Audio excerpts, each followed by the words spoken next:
Rivals, brought to you by Utah Eye Centers, has arrived. And we're going off to, wow, that was like, did I wake you up? It's like, you look surprised to see me. It's like, hey, that's our favorite place. Yes. The stadium. Playing conditions. Playing conditions. Playing conditions. The one thing about football, it always plays except for one time. What time is that, Jason? Lightning. Lightning is the only time. And a few hurricanes probably would preempt a football game. A hurricane possibly, but hey, the football's toughness, right? It's about, you're going to go out there in the mud and the sleet and the rain and the snow. And the only practice I ever got called off, Gibbs called off a practice up in Carl, Pennsylvania in camp because of lightning, man. It was striking all over the field. Coach Shula would never stop practice. And Florida is the lightning capital of the world. Yeah. Like, more people are struck by and killed by lightning in Florida. You know what he'd do? He'd stand next to me and he goes, "You'll get struck before I will." It's so true. I never. He was serious about that. I was shocked. We were all shocked when Gibbs called the practice because we'd all practiced through lightning before, right? And heat alerts and everything. I mean, guys are passing out in heat alerts when everybody's told to stay in, and we're out there and Munoz is dropping over like a board. You know, people turn into that stiff board and like, don't just drop. Their head hits the ground first. It's nothing to mess with. There have been players that have died in all levels, high school, college, from in the heat, right? From having a heat stroke. Guys are passing out left and right. And we're still going. Suck it up, go. You know, and here's going and lightning hitting, and all of a sudden Gibbs called this one practice. We all look at each other like, what? We get to go in, and there's lightning hitting all over the place. But that's rare. So does it matter? Does snow matter to you when you're playing as a defensive player? Yeah. I hated playing in heavy snow. It'll happen to me a few times because it messes with your cleats. Like one time in a college game, we had like a foot of snow drop by halftime. And it was just, your cleats would pack with snow. So it was just literally just like ice, just flat, smooth ice skates, you know. We were just, and you'd have to get down your stance different and set back in your stance and kind of come off the ground, you know, come out of off the ball really flat-footed, and you're just like ice skating. Its footing is kind of the footing issue. is what it really messes with me. Snow wasn't a bad thing for me. Although what made it bad is when you got tackled or you took this long slide on the ground and then your body's just soaked and drenched, and then you weigh about 20 pounds more than you already do with all the extra water weight. But actually throwing a football in snow isn't too bad. I'll tell you, it's footing. The one thing that is, though, is wind. When you get a really bad wind, it can really affect your ability to throw a football, and it changes your strategy on how you, if you're going into a wind, you're going to be more conservative. But there are, there's a few tricks in learning how to actually throw a football in wind. In the wind. When I was in Miami, we would get a wind down in it a little bit, so it doesn't float on you. Actually, believe it or not, it's like you actually, guys will tend to try to overthrow, and so you really have to kind of relax in the wind. And it's just kind of gauging where it's coming from, and it's more affected on longer passes, but it's intermediate passes. You just throw them normally, but it's a longer pass to the outside, and you just kind of have to, like the old Kentucky windage. You just have to kind of, just throw it a little bit further out and let it drift back into where you're going. But other than that, I think people can actually overthink wind.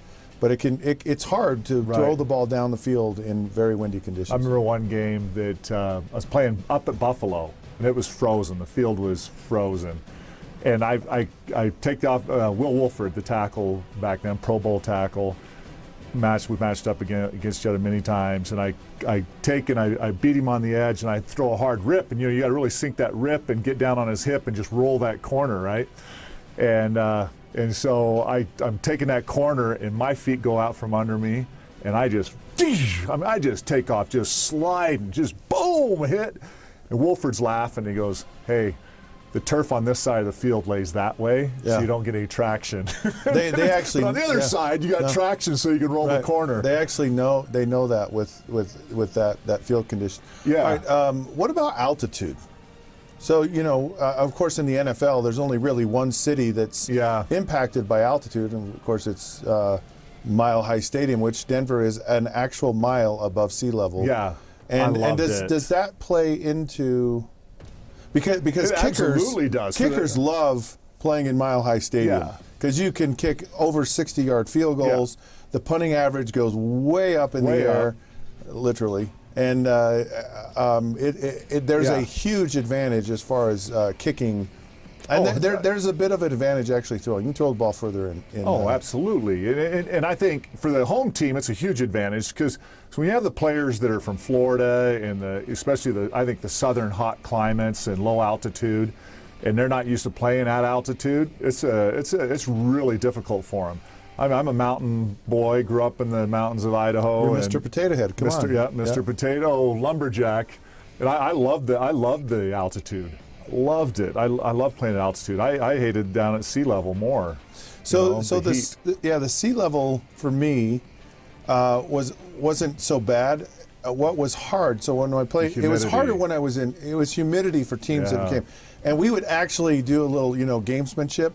So the first 8 games of the season, when it's really hot and humid, we would make the opposing team wear their home jerseys. So when you're home, you're always in a darker jersey. Yeah. When you go on the road, you're in a light jersey. So we had white pants, white jerseys on, and it was the 1st of September, and it was just cooking. You'd play the Green Bay Packers, and they'd have their green jerseys and those yellow pants on.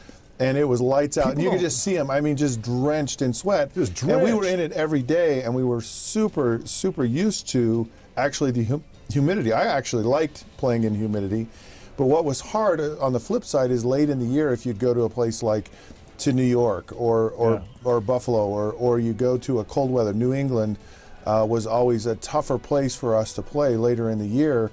When you were outside, it was a lot colder to us than it was to those other teams. They're like, oh, this is great. But for us, it was really, really cold because you were used to it being really, really warm.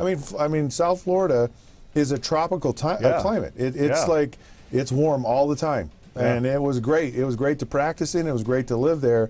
But it was definitely hard when you had to go up north in the cold weather, and it impacted our seasons. Oh, absolutely. My favorite temperature to play in was probably high 30s, low 40s, dry. So you'd get down your stance and you could see your breath. It was just nice and crisp and cold, but it was dry. Yeah. Man, I felt like I could play forever in that. It's that fall weather. It's that fall weather. It's that football weather. It's that description of because football weather is not hot. It's that fall. It's kind of that 50-degree, 45-degree weather, and there's no precipitation. Because I'm going to tell you, the worst thing in the world is rain. If you're a quarterback and you are trying.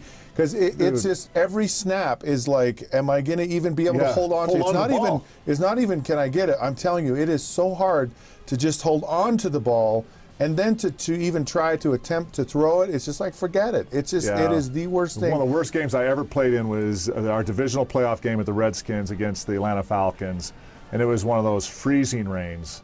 And RFK's sold out, packed. Nobody leaves a game there, but they're all covered in hoods and cloaks and raincoats and whatever. But it was freezing, so you're down the field. And back in the day, we didn't have all this nice, stuff. We had to wear T-shirts because you didn't wear too much because you just weight yourself down with all the sweat and the wet. So literally, it's like getting below freezing. It's raining. You're soaked. You got nothing but T-shirts on. We had a little pair of nylons was the trick back in the day. And you're trying to survive that game, and get over and put the big, coats over you. But man, that is miserable. That freezing sleet rain stuff. And they've had some very memorable games. They have the Ice Bowl in the frozen tundra of Lambeau Field. But I grew up on that. A little boy out in Michigan and watching, hearing that NFL Films voice. And you're seeing the toughness of those guys. There's something that weather and conditions just bring a greater mystique to football games. Ken Anderson, who was a great quarterback for the Cincinnati Bengals, was a coach of mine for a couple of years. Really good player, should be in the Hall of Fame. Yeah. He was talking about 1982 when the Bengals beat the San Diego Chargers. So the Chargers were San Diego, warm weather team. They have to come to Cincinnati, and Cincinnati's kind of a sneaky place as far as weather because in the summer it is the most stifling, humid, hot place you could ever imagine to be. It's like right in the center of our country, and it feels like all of the heat from the whole country just sucks right into Cincinnati, Ohio. But the winter snaps can get really cold, but then it mellows back out, right? It's like up and down in Cincinnati. Some of the coldest games ever in the NFL, the 1982 AFC Championship game was, I think it was either the second or first coldest game on record, and with the wind chill. They had a fan die in the game. Yeah, and Ken Anderson, and he was not joking about this, says, I still can't feel my toes from that experience. He goes, because you're playing to go to the Super Bowl, and it's like, and you don't care. It's like, whatever it is, you know. And he said it was. He says there are parts of my body that I still don't feel today. When I think played I had Bengals, frostbite, and it was all over. The guys still talked about that when I played at the Bengals. You know, 87 through 90. Munoz, Montoya, the guys that were there in that 82 game, they would still talk about it. It was just so cold. Yeah. So, you know, weather and conditions are interesting factors in the outcome of a sports game, and they played significant roles, and Huge roles. they added to the mystique of football. But you know, that's why I think the stadiums, the game goes on. I don't want them all to become these fancy domes, because you've got to have.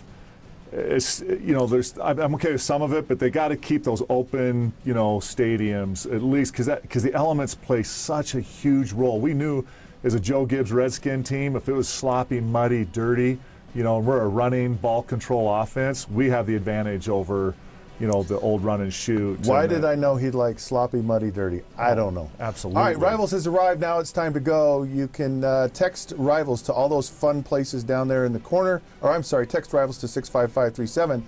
Go on the social sites in the corner and like us. Get on your phone and subscribe. And I'm Scott Mitchell.